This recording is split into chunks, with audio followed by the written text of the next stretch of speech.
Hey everybody, I just want to show you how to install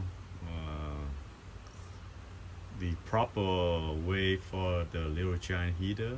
So 3 HT or a 4 HT. This is where the cold water coming in. So this is from the truck mount. Normally I run from my heat exchanger. I go through here, so I don't have to use a lot of the propane. So the temperature is already hot, so I could run here. It's gonna be steam hot. So this is how I have a L, a 1/4 inch to a male. So look like this.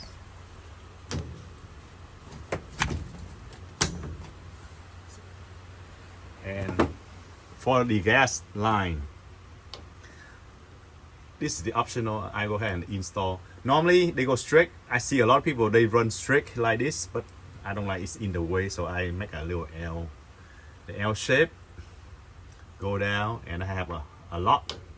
So from the propane, you already have the lock.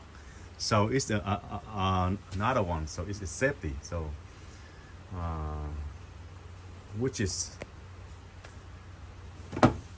a good option. And here is the same thing. It's the leaf the valve relief. I run it down the line, go straight down to the outside, and I run this the L. So this is where the water go to the one.